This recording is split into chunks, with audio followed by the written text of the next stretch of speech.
सारे बच्चे बहुत ज़्यादा परेशान हैं। जो बच्चे स्पेशली 12th क्लास में, वो स्पेशली परेशान 2-3 दिनों से मेरे पास मैसेजेस ये आ रहे हैं कि दीदी हमारा स्ट्रीम 12th के बाद वही सेम हमें ऑप्ट करना होगा CUET एग्जामिनेशन में, जो कि अभी कंडक्ट होने वाला है हमारा एंट्रेंस एग्जामिनेशन। क्या हम अपनी स्ट्रीम चेंज नहीं कर सकते?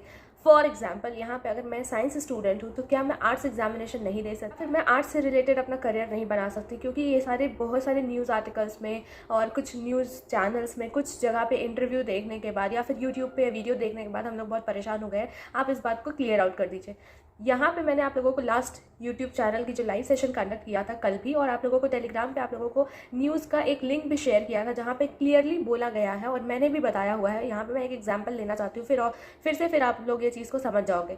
12th स्टूडेंट स्पेशली, जैसा कि कल भी मैंने आप लोगों को लाइव सेशन में बताया था कि मान लो मेरा बैकग्राउंड साइंस स्ट्रीम से है, लेकिन मुझे लॉ परस्यू करना है अपने हायर कॉम्पिटिटिव एग्जामिनेशन या हायर स्टडीज़ के लिए या फिर अपने करियर ग्रोथ के लिए, मुझे लॉ में जाना है। मैंने 11th-12th में लॉ से रिलेटेड पढ़ाई नहीं की है, मेरा स्ट्रीम लॉ से रिलेटेड नहीं है, ठीक है, मेरा स्ट्रीम साइंस से रिलेटेड है या मेरा स्ट्रीम कॉमर्स से रिलेटेड है, तो ऑफकोर्स हमें चांस मिलेगा कि आगे चल के मैं ब्लैट एग्जामिनेशन, क्लैट एग्जामिनेशन, ब्लैट तो वैसे अब होगा नहीं, CUET एग्जामिनेशन दे दूं, जिससे हमें लॉ में एडमिशन मिल जाए, हमारा एडमिशन BLLB में हो जाए कहीं ना कहीं किसी भी सेंट्रल यूनिवर्सिटी में। तो यहाँ पे मैं क्या बातें कर रही हूँ, क्योंकि 11th-12th में हमने लॉ से रिलेटेड पढ़ाई नहीं की, लेकिन हमें ये मौका दिया जाएगा कि हमें ब्लैट में या फिर BLLB में कहीं ना कहीं किसी भी यूनिवर्सिटी में क्लैट परस्यू करके एडमिशन मिल जाए। तो ये चीज़ से आप रिलेट करिए। अगर आप साइंस स्टूडेंट हो तो फर्दर आपको चांस मिलेगा आपके CUET एग्जामिनेशन में कि आप आर्ट्स को परस्यू कर लो, आप सोशल साइंस को परस्यू कर लो।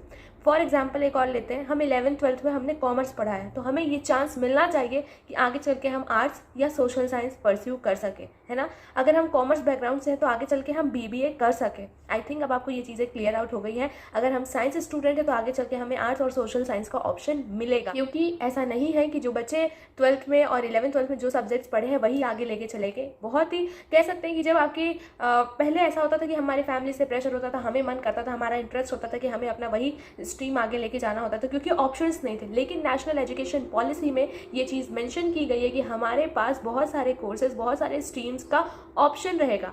यहाँ पे ट्रेडिशनल कोर्सेज आपको ऑफर किए जाते हैं, प्रोफेशनल कोर्सेज ऑफर किए जाते हैं, मल्टी डिसिप्लिनरी आपको कोर्सेज ऑफर किए जाएंगे कि आपके पास ऑप्शंस रहेगा कि ये कोर्स कर सकते हो, ये कोर्स कर सकते हो, ठीक है। तो आप इतना पैनिक मत होइए, क्योंकि CUET के रिगार्डिंग ऑफिशियल तरीके से स्ट्रक्चर वे में ना ही सिलेबस रिलीज हुआ है, ना ही उसका स्ट्रक्चर ऑफिशियली हार्ड कॉपी जिसको कहते हैं वैसा कुछ भी नोटिस ऑफिशियली रिलीज नहीं हुई है। बस एक इंटरव्यू आया और उस इंटरव्यू और उस ट्वीट की वजह से आप लोग इतना पैनिक कर रहे हो।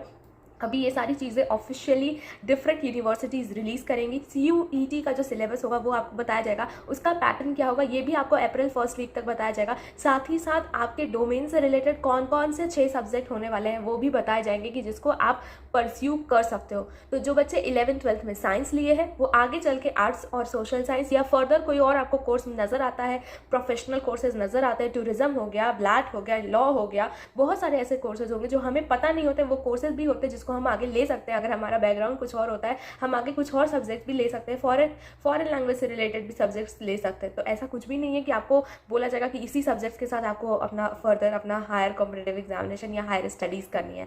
आई गेस आपको चीज़ें क्लियर आउट हो रही होंगी जिस तरीके से मैंने आपको एक्सप्लेन किया है। फिलहाल ऑफिशियल तरीके से कुछ भी, जैसे कह सकते हैं एक नोटिफिकेशन जिसको एक स्ट्रक्चर वे में एक ब्रोचर रिलीज होना, ऐसा कुछ भी रिलीज नहीं हुआ है। आप UGC की साइट पे, NTA की साइट पे, इवन डिफरेंट यूनिवर्सिटीज़ के साइट पे भी चेक कर सकते हैं। CUET जो है उसका मेन मोटिव ये है कि आपका एक कॉमन एग्जामिनेशन लेगा जिसमें सबसे इंपॉर्टेंट पार्ट प्ले करेगा आपका लैंग्वेज सेक्शन। लैंग्वेज आप प्रिपेयर करिए और अपना डोमेन जो आपने 11th-12th में पढ़ा है उसके साथ ही साथ मैं ये नहीं बोलना चाहूँगी कि साइंस को ही आपको प्रिपेयर करना है अगर आप आर्ट्स परस्यू करना चाहते हो। आर्ट्स का जो सब्जेक्ट है जैसे GK हो गया, ठीक है, जैसे आपका करंट अफेयर्स हो गया, कुछ इस तरीके के सब्जेक्ट्स आप प्रिपेयर करिए, ठीक है। इसके साथ ही साथ जो बच्चे कॉमर्स बैकग्राउंड से हैं, आर्ट्स में जाना चाहते हैं, तो ऑफकोर्स आपको आर्ट्स बैकग्राउंड की चीज़ें पता होनी चाहिए, तभी आप उसके एग्जामिनेशन को क्लियर आउट करोगे। अगर आपको लॉ आगे परस्यू करना है तो आपको लॉ से रिलेटेड चीज़ें पढ़ लेनी होगी, तभी आप CUET एग्जामिनेशन क्लियर आउट करोगे। तो ये कॉमन सेंस की बात है। अगर हम साइंस में आगे जाना चाहते हैं तो हमें साइंस से रिलेटेड चीज़ें पढ़नी होगी। अगर हमें आर्ट्स और सोशल साइंस से रिलेटेड एंट्रेंस क्लियर करना है तो मान लो फर्दर तुम्हें हायर कॉम्पिटिटिव एग्जामिनेशन या हायर स्टडीज़ के लिए तुम्हें वही सब्जेक्ट चाहिए जो कि तुमको चाहिए, जैसे आर्ट्स और सोशल साइंस, तो तुम्हें वही प्रिपरेशंस करनी होगी। आपके लिए एक ऑप्शन थर्ड भी है। ऑप्शन थर्ड एक जनरल टेस्ट होने वाला है, वो एप्टीट्यूड टेस्ट होगा, वो ऑप्शन रहेगा। अगर तुम फर्दर अपनी स्ट्रीम चेंज करते हो तो तुम ऑप्शन थर्ड को भी ऑप्ट कर सकते हो। CUET में सेक्शन 3 रहेंगे, सेक्शन 1 लैंग्वेज से रिलेटेड होगा, सेक्शन 2 आपके डोमेन से रिलेटेड होगा, ठीक है, जिसमें आपके पास 27 सब्जेक्ट्स होंगे। सेक्शन थर्ड जो होगा वो एक ऑप्शनल पेपर होगा। अगर आप अपनी स्ट्रीम चेंज कर रहे हो तो आप अपना सेक्शन थर्ड अटेम्प्ट कर सकते हो, जो कि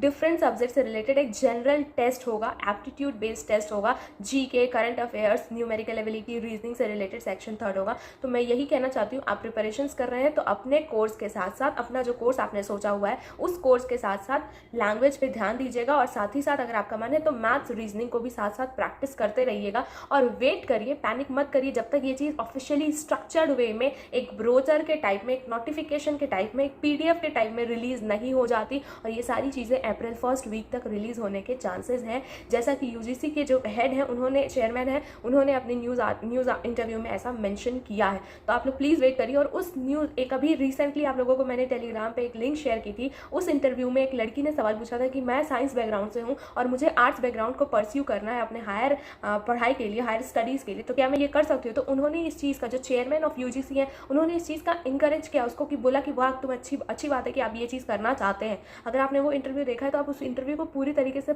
सुन सकते हैं, लिंक डिस्क्रिप्शन में मैंने प्रोवाइड किया है कि किस तरीके से उन्होंने बोला है कि हाँ आप डिफरेंट कोर्स भी ले सकते हैं। आई होप आपको ये वीडियो इन्फॉर्मेटिव लगी होगी। इस वीडियो को ज़्यादा से ज़्यादा शेयर करिए। कोई भी स्पेसिफिक जगह पे ऐसा आपको फोर्स नहीं किया जाएगा कि आप अपना बैकग्राउंड जो 11th-12th में है वही लेके हायर स्टडीज़ कर सकते हैं, आप उसको चेंज भी कर सकते हैं। और ये नेशनल एजुकेशन पॉलिसी 2020 में मैंशनड है, और वही चीज़ अब आप लोगों को स्ट्रक्चर्ड वे में ऑफिशियली जब ये रिलीज हो जाएगी तो हम आप तक ज़रूर पहुंचाएंगे। टेलीग्राम पे जुड़ जाओ, टेलीग्राम के लिंक डिस्क्रिप्शन बॉक्स में है। 7 PM BCom से रिलेटेड प्रिपरेशंस BH इन्फोपीडिया कराता है लाइव सेशन के थ्रू। 7:30 पे BA आर्ट सोशल साइंस के रिगार्डिंग हम आपको क्लासेस प्रोवाइड कर रहे हैं लाइव सेशंस के थ्रू। बाकी टेलीग्राम पे आपको किताबें free of cost, PDF free of cost, study material free of cost provide किया गया है। यहाँ पे मैं एक छोटा सा नोटिफिकेशन PG स्टूडेंट से लेके बताना चाहती हूँ, PG स्टूडेंट्स के रिगार्डिंग, कि यूनिवर्सिटी इस चीज़ को डिक्लेयर करेगी कि वो CU सेट में या CUET या फिर common aptitude test, one nation one test में पार्टिसिपेट करेगा फॉर PG कोर्स या नहीं। अभी आप वेट करिए PG स्टूडेंट्स, अपना जो कोर्स है, आपका जो भी कोर्स है, मास्टर्स इन एवरीथिंग, जो भी आप पढ़ रहे हो, एनीथिंग, उसको प्रिपेयर करिए, ठीक है। बाकी और जब तक ऑफिशियली ये सारी चीज़ें स्ट्रक्चर वे में नहीं आ जाती, PG स्टूडेंट भी पैनिक नहीं करेंगे। Stay safe, stay healthy. जो भी डाउट हो कमेंट सेक्शन में बता देना। इस वीडियो को शेयर करना। चैनल फर्स्ट टाइम आए हो ना तो चैनल को सब्सक्राइब ज़रूर करना। Signing off.